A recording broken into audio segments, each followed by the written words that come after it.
질서, 삶에서 하나님을 경외하는 자의 모습이라는 제목으로 하나님 말씀 증거하겠습니다. 오늘 이스라엘에게 일어났던 한 사건이 있는데요, 오늘 본문은요 그 사건의 결론 부분입니다. 그래서 본문 앞선 내용을 살펴보면 이렇습니다. 민수기 16장에서 이스라엘 백성 중에 모세와 그리고 아론에게 반기를 들고 일어나는 사건이 있었습니다. 고라라는 사람이 그와 함께 당을 지었던 자들과 함께 모세와 아론을 향하여 그들의 지도력과 자격에 대한 의문을 제기했어요. 민수기 16장 1절에 3절 말씀에 레위의 증손 고핫의 손자 이스할의 아들 고라와 르우벤 자손 엘리압의 아들 다단과 아비람과 벨렛의 아들 온이 당을 짓고 이스라엘 자손 총회에서 택함을 받은 자 곧 회중 가운데서 이름 있는 지휘관 250명과 함께 일어나서 모세를 거스르니라. 그들이 모여서 모세와 아론을 거슬러 그들에게 이르되 너희가 분수에 지나도다. 회중이 다 각각 거룩하고 여호와께서도 그들 중에 계시거늘 너희가 어찌하여 여호와의 총회 위에 스스로 높이느냐. 그러니까 고라와 그리고 다단과 아비람과 온이라는 사람이 당을 지어서 그들과 함께 이 영향력 있는 지휘관 250명이 이제 모세와 아론 앞에 서서 그들에게 책임을 추궁하는 거예요.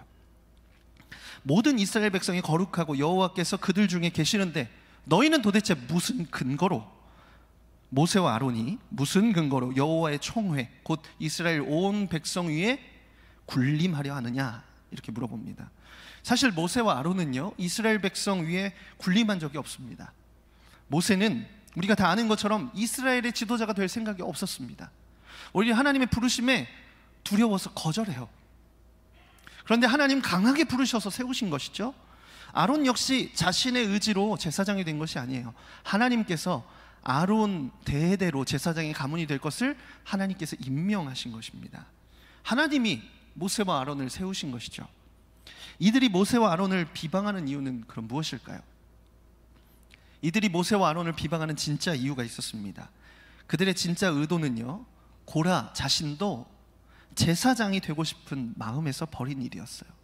제사장 가문은 아론 가문에서만 앞으로 대대로 제사장이 나와야 되는데 고라 자신도 제사장이 되고 싶었던 거예요. 고라가 누구냐면 우리가 앞서 읽은 것처럼 고핫의 손자입니다. 고핫이라는 할아버지 밑에서 태어난 손자예요. 할아버지 고핫은요 레위의 세 아들 중에 한 명이었습니다. 야곱에게 12명의 아들이 있었고 그 12명의 이름이 각 지파의 이름이 돼요. 그래서 레위 지파가 하나님을 성막에서 섬기고 이스라엘 백성들이 제사를 지낼 수 있도록 하는 역할을 했는데 그 레위 지파의 레위의 세 아들 중에 한 명이 고핫이었습니다. 그래서 손자인 고라는요 레위 지파가 되는 것이죠. 그가 품은 불만이 이제 제사장직이 아론의 자손들에게만 이어진다는 것이었어요. 아론 역시 고핫의 손자였습니다. 고핫의 아들 아므람에게서 모세와 아론이 태어나요. 그리고 고라는 고핫의 다른 아들인 이스할의 아들이었습니다. 그러니까 모세와 아론과 그리고 고라는요 사촌지간이 되는 거예요. 큰아버지 작은아버지 아래서 태어난 사촌지간입니다. 모세와 아론과 고라가 혈통적으로는 다 이제 레위 지파였는데 모두 고핫의 손자들이었는데 제사장직이 아론의 자손들에게만 이어진다는 것에 앙심을 품었어요. 같은 혈통인데 아론이 제사장직을 독점했다는 것을 받아들일 수가 없었습니다. 그렇게 불만과 불평을 하다 보니까 주변에 비슷한 생각을 가진 사람들이 모여들기 시작했어요. 그래서 그들과 당을 짓습니다. 바로 르우벤 지파의 다단과 아비람이라는 사람이에요. 이들은요 이제 모세를 향해서, 이 두 사람은 모세를 비방하는 사람들이었어요. 모세를 거짓된 말로 비방하고 모욕했습니다. 민수기 16장 13절에서 14절에 내가 우리를 젖과 꿀이 흐르는 땅에서 이끌어내어 광야에서 죽이려 함이 어찌 작은 일이기에 오히려 스스로 우리 위에 왕이 되려 하느냐? 이뿐 아니라 내가 우리를 젖과 꿀이 흐르는 땅으로 인도하여 들이지도 아니하고 밭도 포도원도 우리에게 기업으로 주지 아니하니 네가 이 사람들의 눈을 빼려느냐? 우리는 올라가지 아니하겠노라. 모세를 향하여 아주 정면으로. 가나안 땅에 들어가지 못한 이유가 모세의 지도력이 좋지 않아서 모세 때문이라고, 모세가 무능했기 때문이라고 말합니다. 거짓말이죠. 이스라엘 백성이 가나안 땅에 들어가지 못한 이유는요, 가나안 땅을 40일 동안 정탐하고 돌아온 10명의 정탐꾼들의 부정적인 이야기만 듣고 낙심하고 원망했던 그들의 믿음 없음 때문이었습니다. 그래서 하나님께서 그들의 믿음 없음 때문에 너희가 앞으로 40년 동안 광야를 유리할 것이다 말씀하셨어요. 그러니까 이들도 알고 있어요. 지금 이 비방은 궤변이에요. 자기들도 아는 그런 이야기를 쏟아내면서까지 이들은 왜 모세를 비방하고 있는 것일까요? 흠집을 내려는 것일까요? 아까 이제 제가 이들이 르우벤 지파라고 했죠. 이 르우벤 지파는 모세의 12아들 중에 장자였습니다. 르우벤은 장자였어요. 그런데 그가 아버지의 첩과 통간함으로, 간음함으로 장자의 권한이 박탈됩니다. 이제 그 후대에 이제 출애굽을 한 이후에도 이것이 적용이 되었어요. 그래서 그들은 자신들이 장자 지파이지만 어떠한 권한도 갖지 못하고 유다 지파와 레위 지파에 밀려서 존재감이 없는 것, 권력에서 밀려난 것에 대한 불만을 지금 품고 있는 것입니다. 이렇게 고라와 다단과 아비람이 이제 당을 지어서 모세와 아론의 지도력과 자격에 흠집을 내면서 회중을 선동했습니다. 그런데 이게 성공했어요. 그래서 이들의 원색적인 비난에 다른 영향력이 있던 지도자들이 영향을 받습니다. 무려 250명이나 되는 지도자들이 모세와 아론에 대하여 의문을 가지고 이 고라 무리들의 회유를 당하게 됩니다. 이제 수백 명이 몰려와요. 수백 명이 몰려와서 모세와 아론을 둘러싸고 무례한 말로 그들을 위협하고 있는 거예요. 이게 모세의 입장에서는요, 기가 막힐 일이에요. 왜냐하면 모세가 이들을 지금 여기까지 이끌고 오기 위해서 얼마나 많은 눈물과 애씀이 있었습니까? 안 한다고 했는데 하나님께서 부르셔서 두려운 마음으로 애굽의 왕에게도 서고, 그리고 그들을 끌어내서 죽을 뻔한 위기에서 홍해도 건너고 불평 가운데서 그들을 끌고 온 거예요. 여기까지 그 원망을 받아내며 여기까지 끌고 왔습니다. 물에 빠져 죽겠다는 자를 구해줬더니 보따리를 내놓으라는 격이에요. 참 어이가 없고 그리고 크게 분노할 만합니다. 그런데 모세는 그들의 악하고 무례한 말에 즉각적으로 답을 내놓지 않아요. 이 일에 대하여 모세의 반응이 굉장히 놀랍습니다. 모세는 어떻게 하냐면 엎드립니다. 민수기 16장 4절 말씀에 모세가 듣고 엎드렸다가, 모세가 지금 사람들이 자기를 둘러싸고 막 비방하는 그 말에 갑자기 엎드렸습니다. 여러분, 상대방이 강하게 나오면 나도 그보다 강하거나 아니면 그와 비슷한 세기로 나가야 무시를 받지 않아요. 인생을 80년이나 살았던 모세가 그것을 몰랐을까요? 심지어 모세는요, 본래 혈기가 왕성한 사람이었어요. 그가 애굽의 왕자로 자랐고요, 그의 나이 40세에는 이스라엘 백성을 괴롭히는 애굽의 병사를 쳐서 죽입니다. 그로 인해서 미디안 광야로 도망을 갔는데 거기 우물에서 여인을 괴롭히는 다른 사람들을 싸워서 이겨요. 그러니까 아마 모세는 젊은 날에 싸움도 잘했던 것 같아요. 혈기도 있었어요. 그러니까 여러분 한번 생각해 보세요. 지금 그들과 함께 온 지도자가 250명이에요. 분명히 많은 수입니다. 그런데 모든 이스라엘 백성이 그들을 따른 것은 아니었어요. 그렇기 때문에 여전히 모세 자신을 따르는 사람들을 모아서 모세는 그들을 벌할 수 있었습니다. 그들을 죽일 수도 있었고 그들의 지도자의 자격을 박탈시킬 수도 있었어요. 이게 무슨 말이에요?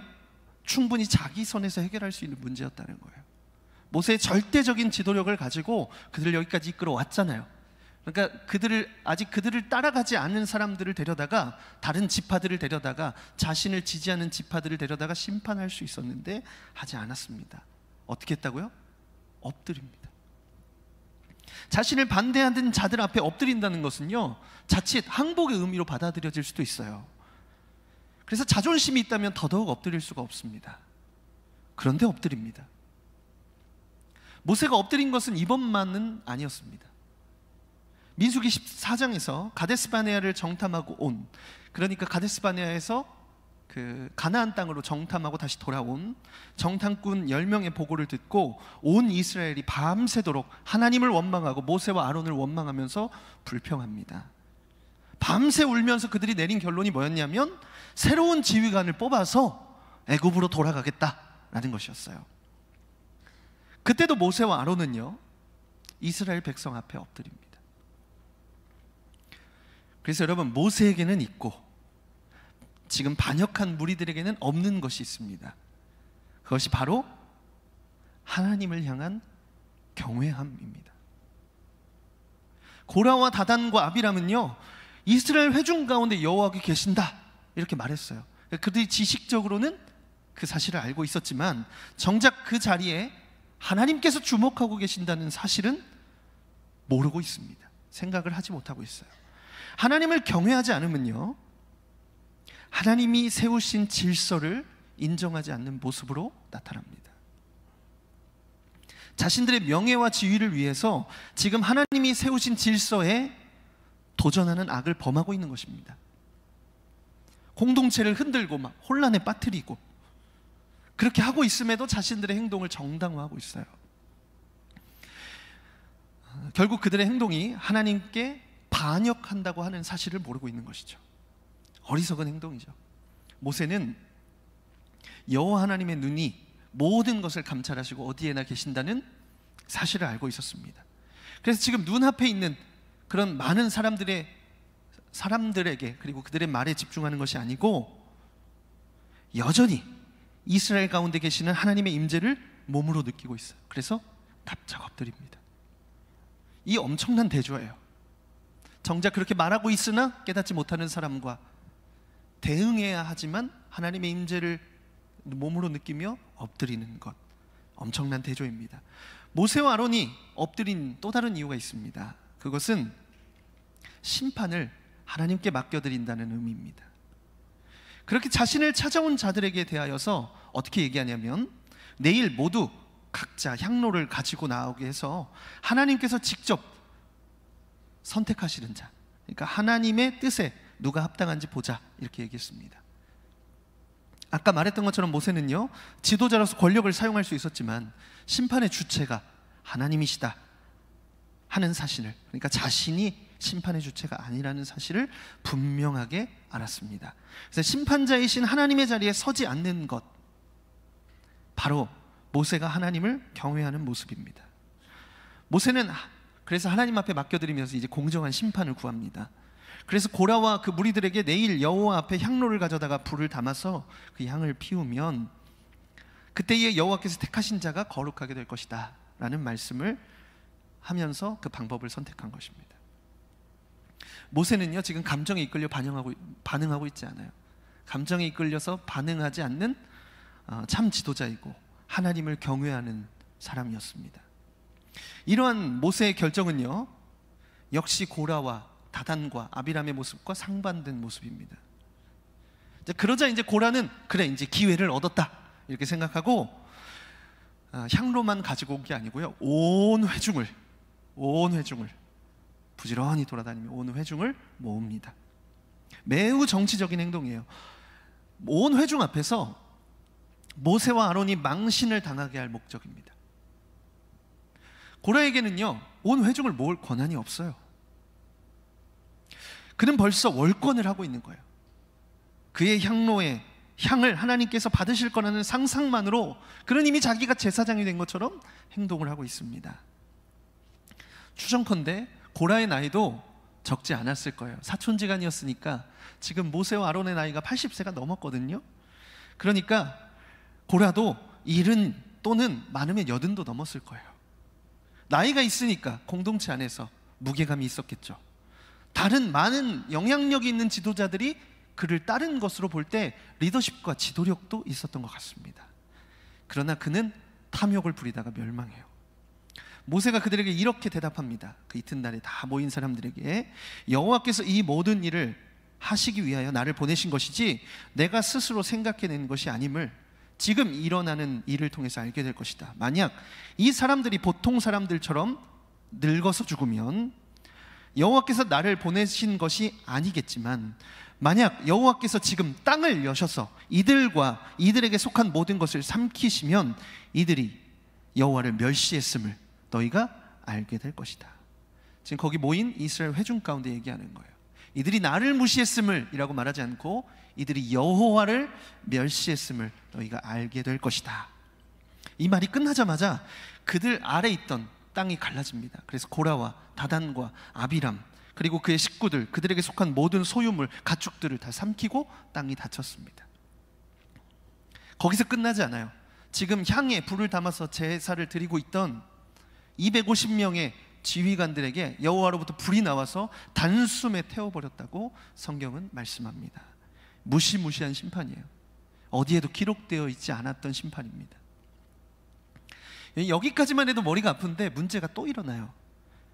그 다음 날에 백성들이 모세와 아론을 원망하기 시작했어요. 두려워서, 자기들도 심판받을까 봐. 그리고 모세와 아론의 행위가 너무 과하다고 생각해서 모세와 아론을 원망합니다. 너희가 여호와의 백성을 죽였다 이렇게 말하면서 그들이 막 군중 심리에 흥분한 나머지 또 돌을 들어서 모세와 아론을 치려고 합니다. 그때 모세와 아론이 또 엎드려요. 돌에 맞으려고 하는데 엎드려요. 그때 하나님께서 진노하십니다. 그래서 백성을 치셨다 나오죠. 그날에 14,700명이 죽습니다.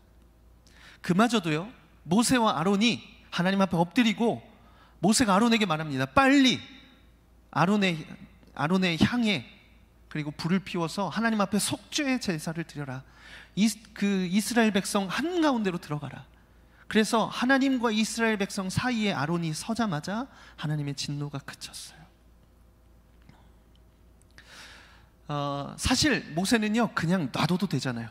이들이 다 자기에게 몰려와서 자기를 죽이려고 했으니까 그래 이제 내 손 안 대고 하나님이 진노하시면 다 죽지. 그건 내 잘못 아니잖아. 너희들 책임이지. 사람이라면 그런 생각할 만하잖아요. 그렇죠? 그런데 모세와 아론은요 그들과 하나님 사이를 막아서요. 그러니까 하나님께서 맡겨주신 영혼들을 끝까지 책임지려고 하는 모습으로 섭니다. 이제 그 다음에 오늘 본문이에요. 그 다음에 그래서 하나님께서 이제 질서를 다시 세우십니다. 각 지파의 지도자가 한 개씩 지팡이를 가져오도록 하셨고요. 그리고 레위 지파에서는 아론이 대표해서 지팡이를 제출합니다. 모세가 그 지팡이를 모아다가 장막 안에 두었습니다. 하나님께서는 내가 택한 자의 지팡이에서 싹이 날 것이다 이렇게 말씀하셨습니다. 모세가 다음 날에 증거 장막 안에 들어가 보니까 오직 아론의 지팡이에만 싹이 났습니다. 지팡이에 싹이 날 수 있을까요? 지팡이는 뿌리도 없고 다 메말라 있잖아요. 생명이 다시 솟아날 수 없는 아주 그 메마른 상태의 지팡이에 싹이 난 거예요. 그러니까 하나님의 증거가 되는 것이죠. 하나님의 선택받은 자가 되는 것이죠. 근데 싹만 난 게 아니에요. 싹이 났을 뿐만 아니라 거기에 꽃이 피고 열매까지 맺혔다고 말씀합니다. 이것은 하나님께서 아론을 선택하셨다는 것을 반박할 수 없는 증거가 되었습니다.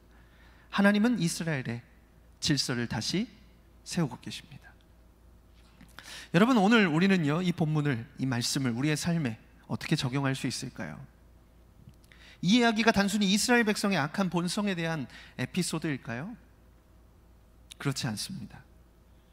우리 삶에도요 하나님께서 세워두신 질서가 있습니다. 우리가 일하는 일터와 직장에, 학업과 일상에, 그리고 우리가 속한 교회 공동체에 하나님이 세워두신 질서가 있어요. 그런데 참 많은 사람이 고라와 다단과 아비람처럼 같은 실수를 합니다. 불만이 있으면 당연히 얘기할 수 있죠. 불만이 있으니까. 문제는요 거기서 끝나지가 않는다는 거예요. 당을 짓고 교묘한 말로 사람들의 가려운 부분을 막 긁어줘서 불만을 증폭시켜요. 자기만 불만이 가지고 아니고 자기 편을 만드는 거예요.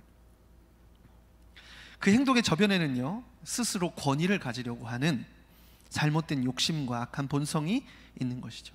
권위는 하나님이 주시는 것이지 스스로 세우는 것이 아닙니다. 하나님이 세우신 질서를 어지럽히는 것은요 결과적으로 하나님을 인식하지 않고 있는 행동의 증거입니다. 이러한 행동이 하나님을 향한 도전이라는 것을 모르기 때문에 하는 행동인 것이죠. 여러분 정말 많이 느끼시겠지만 오늘날은요, 공경과 존경이 사라진 시대입니다. 상실했어요. 자연히 질서와 권위가 흐트러졌습니다. 어른과 노인을 공경하는 공경이 없어요. 선생님을 향한 존경이 없습니다. 경찰과 그리고 법 질서를 이렇게 지키려고 하는 노력이 없습니다. 권위가 많이 실추되었어요. 국가와 그리고 지도자, 위정자들에 대한 존경이 없어졌습니다. 이 시대가 가진 특징이에요. 스스로 가진 기준이 이 질서들 위에 있습니다. 그렇기 때문에 조금만 손해를 본다라 치면 거침없이 비판해요. 나의 의견과 다르고 그리고 내 기준에서 인정할 수 없다고 그 자격을 박탈시키려고 합니다. 왜 이렇게 되었을까요? 왜 이렇게 되었을까? 그것은 스스로 심판하려고 하기 때문입니다. 심판은 하나님의 영역이라고 하는 개념이 없어요. 하나님을 두려워하지 않는다는 의미입니다. 예배를 드리는데 하나님의 초월적인, 하나님의 전능하시고 우주를 다스리시고 주관하시고 심판하신다는 하나님의 초월성, 전능하심, 결코 우리와 함께 할 수 없는 그 영광스러우심, 거룩하심, 거기에 대한 개념이 없어요. 오로지 우리 안에 오셔서 우리를 이해하시고 용서하시고 친밀하시고 그리고 항상 우리의 죄를 덮어주시는 아주 친밀하신 내적인 내재성만 너무 우리 안에 가깝게 느껴지는 거예요. 하나님을 두려워하지 않아요. 세상 사람들은 그럴 수 있어요. 세상의 풍조가 그러니까요. 그런데 여러분, 그것이 하나님을 경외함이 아니라면 하나님을 믿는 사람들은, 우리는 어떻게 해야 될까요? 여러분, 이렇게 질문 드려볼게요. 여러분, 하나님을 경외하십니까? 아멘. 경외는요, 앞서 우리가 예배 전에 나눴던 것처럼 두려움과 사랑이 공존하고 있는 단어예요. 하나님을 두려워하면서 하나님을 동시에 사랑하는 것입니다. 어느 것 하나 치우치면 안 돼요. 두려워하지만 사랑하고, 사랑하지만 두려워하는 것, 그것이 경외입니다. 그런데 우리 삶에서 무엇으로, 여러분, 무엇으로 하나님을 경외함을 알 수 있습니까? 예배하는 모습으로 알 수 있습니까? 맞습니다.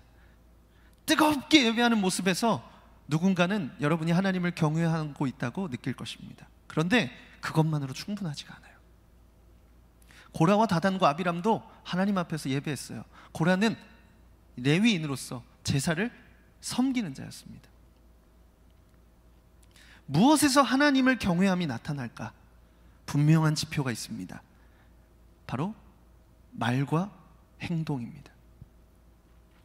하나님을 경외하는 사람은요, 주어진 상황을 하나님께서 지금 인도하고 계신다는 것을 믿기 때문에, 그래서 철저히 씨름해요. 잠시 불평할 수 있죠. 감정이 있으니까, 사람이니까. 그러나 심판하는 자리에 앉지 않으려고 아주 처절한 몸부림을 칩니다. 하나님께서 내 삶에 세우신 질서를 어떻게든 따라가려고 노력해요. 그 질서를 흐트리지 않으려고 애씁니다. 여러분, 우리 삶에서 이 질서를 거스를 때가 얼마나 많이 있을까요? 직장에서, 학교에서, 가정에서, 사회 안에서 우리의 말과 행동이 우리도 모르게 하나님의 주권을 거스를 때가 얼마나 많을까요? 어느새 원망과 불평에 휩싸이고 별 생각 없이 잘 따라가던 사람들도 그 부정적인 영향을 받게 해서 휩쓸리게 하는 경우가 있는 것이죠. 당연히 우리도 할 말이 많죠. 제가 그 직장 생활하는 청년들 신방하면서 막 그들의 분노가 느껴져요. 막 어디 매달아 버리고 싶다는 거예요. 아, 죽이고 싶은 사람이 있대요. 아, 그럴 수 있죠. 맞아요. 왜냐하면 하는 결정마다 불합리하고 자기 중심적이고 실무도 못하면서 권위만 앞세우고 자기 가진 힘으로 막 괴롭히고 이런 동료나 상사 있으면 괴롭습니다. 맞아요. 우리도 할 말이 있어요. 우리는 사람이라 분노할 수 있습니다. 억울한 마음도 생겨요. 그런데 하나님을 경외하는 사람은 그때에도 씨름을 한다는 것입니다. 소년 다윗이요, 골리앗을 죽이는 아주 놀라운 사건이 일어납니다. 그래서 이스라엘을 그 강력한 블레셋의 손에서 구원해내요. 사람들이 개선해서 돌아온 이스라엘의 군대를 환영하면서 이렇게 노래합니다. 사울은 천천히요, 다윗은 만만이라. 그걸 계속 외치는 거예요. 사울은 천천히요, 다윗은 만만이라. 그 일로 왕이었던 사울의 마음에 질투심이 생깁니다. 이후 다윗은 군대 장관이 되고 왕의 사위가 되었으며 왕과 함께 겸상하는 존귀한 자가 돼요. 그러나 사울의 질투가 점점 심해지니까, 그리고 그를 죽이려고 하니까 어쩔 수 없이 도망하게 돼요. 도망자의 삶이 시작된 거예요. 삶이 성공한 줄 알았는데 처절한 몸부림을 하게 됩니다. 얼마나 치열하게 살았는지 몰라요. 어느 날 다윗이 숨어있던 엔게디 광야의 굴 속에, 숨을 죽이고 있는 그 굴 속에 사울이 들어와서 용변을 보고 있어요. 그때 다윗이 사울을 죽이지 않습니다. 죽일 기회였지만 옷깃만 베어요. 이후에 또 3,000명이나 되는 군사를 이끌고 십광야에 피해 있는 다윗을 죽이려고 왔을 때, 다윗은 자신의 장수와 함께 곤히 자고 있는 사울의 곁에 가서 사울의 창과 물병만 가지고 나옵니다. 죽이면 도망자의 삶이 끝나는 거예요. 그러나 다윗은 하나님께서 기름 부으신, 그리고 그렇게 세우신 왕을 자신의 손으로 죽일 수 없다고 말합니다. 심판자의 자리에 서지 않는 거예요. 왜요? 하나님을 경외하니까요. 다윗이 어느 정도로 나중에 고민하냐면, 그때 옷깃을 벤 것으로 자기의 마음을 힘들어해요. 하나님께서 지금 현재 자신의 삶에 두신 질서를 인정하는 거예요. 그래서 자기에게 어려움이 될지언정, 목숨에 위태로울지언정 그 질서를 인정합니다. 이것이 하나님을 경외하는 사람의 모습이에요.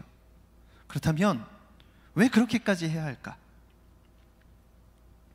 왜 그렇게까지 해야 될까요? 우리는 보복하면 안 되나요? 우리는 뒤에서 불평하면 안 되나요? 우리도 당 짓고 우리들끼리 막 의견을 모으면 안 되나요? 왜 그렇게까지 처절하게 씨름해야 할까요? 그것은요, 하나님께서 질서를 중요하게 생각하시기 때문이에요. 우리의 기준으로 시작하는 게 아니고 하나님의 기준으로부터 시작돼야 되는 것입니다. 에베소서 6장 5절에 이런 말씀이 있습니다. 우리 함께 같이 읽어볼 텐데요, 같이 읽어봅시다. 시작. 종들아, 두려워하고 떨며 성실한 마음으로 육체의 상전에게 순종하기를 그리스도께 하듯 하라. 여기서 종은요, 노예를 말합니다. 당시에 이제 헬라 문화에서 노예가 있었죠. 복음을 받아들인 자 중에 노예들이 있었어요. 그들이 복음 안에서는 함께 한 형제와 자매예요. 그런데 그들의 삶은 여전히 노예였습니다.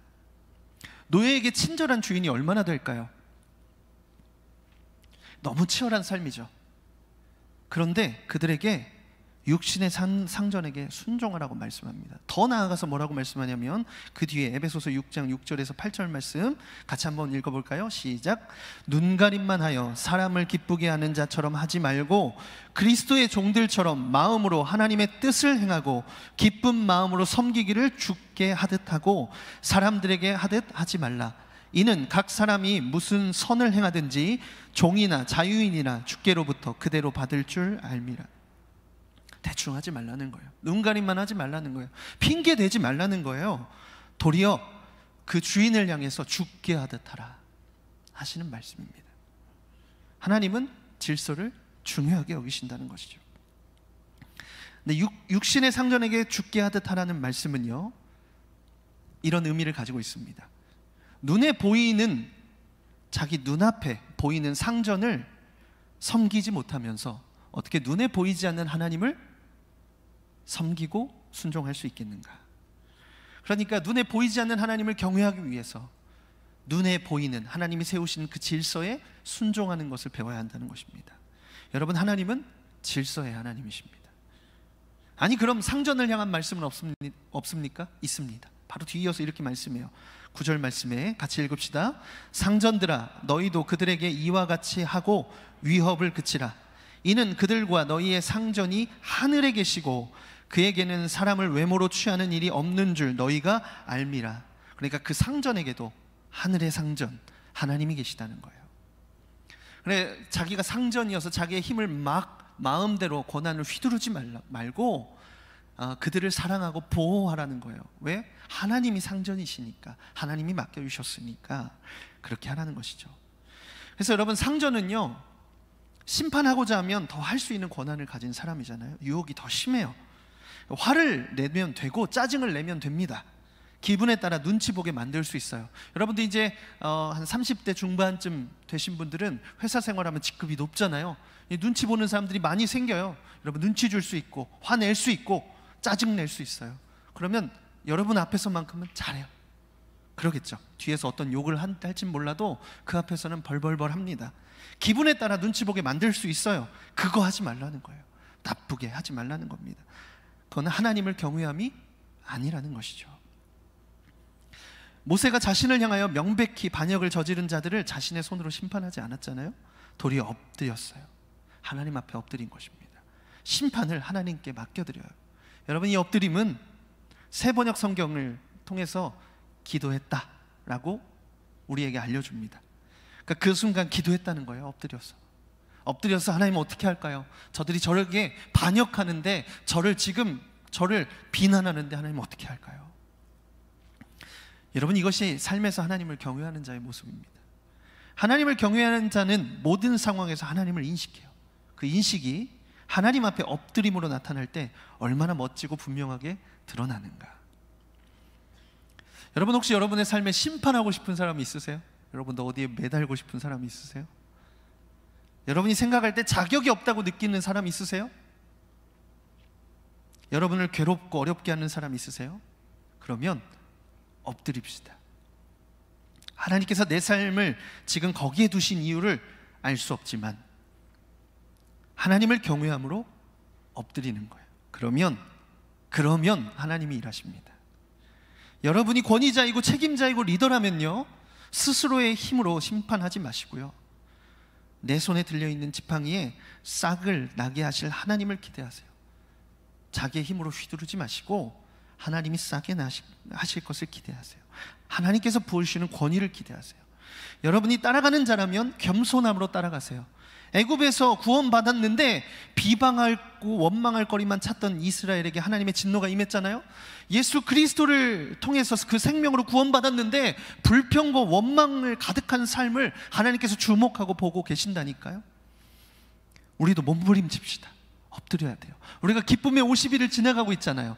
여러분, 우리가 하나님을 경외함으로 그 구원의 기쁨과 부활의 기쁨을 누리면서 살기로 했잖아요. 도대체 삶에서 무엇으로 하나님을 경외한다는 것이 드러날까요? 여러분, 우리가 그렇게 스스로 낮추고 하나님께 맡겨드릴 때 여러분, 하나님이 영광 받으세요. 우리를 통하여 하나님의 이름이 높임을 받으시게 됩니다. 우리 생각으로는요, 그렇게 되지 않을 것 같죠. 하나님은 하나님의 영광을 다른 자에게 주지 않는다고 말씀하세요. 이사야서 42장 8절에 나는 여호와이니 이는 내 이름이라. 나는 내 영광을 다른 자에게, 내 찬송을 우상에게 주지 아니하리라. 여러분, 종말의 날에 하나님께서 세상을 심판하실 때에 하나님을 향하여 높아진 모든 것들이 무너질 거예요. 시대적으로 하나님의 영광이 가리워진 것 같고 어두워진 것 같아서 하나님이 일하시지 않는 것처럼 보일지라도 하나님은 하나님의 영광을 빼앗기시지 않습니다. 우리가 걱정할 것이 아니에요. 우리가 해야 될 일은 그저 묵묵히 세상에서 주께서 보내신 자리에서 신앙의 공동체에서 주께서 세우신 질서를 인정하고 높아지려고 심판하려고 하는 마음을 사로잡아서 몸부림치면서 살아가면 됩니다. 질서를 지키십시오. 여러분, 여러분의 삶에 있는 그 질서를 하나님께서 세우신 것이라고 믿고 몸부림치면서 지키십시오. 그것이 삶에서 하나님을 경외하는 자의 모습입니다. 그렇게 하는 사람을 통해서 하나님의 하나님 되심이 나타날 거예요. 그렇게 하는 자들을 통해서 다른 사람들은 다 그렇게 살지 않는 시대에 그렇게 몸부림치는 자를 통해서 예수 그리스도의 생명이 흘러갈 것입니다. 우리를 세상에서 구별된 자로 부르신 목적대로 우리는 살기 원합니다.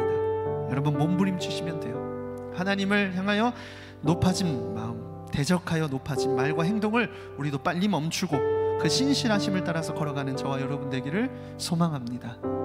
그래서 옆에 계신 분에게 이렇게 좀 고백하겠습니다. 질서를 지킵시다. 하나님을 경외함을 나타냅시다. 여러분, 이 찬양 부를 때 우리가 그렇게 살면 하나님께서 우리를 선택하심을 사람들에게 보여주실 것입니다.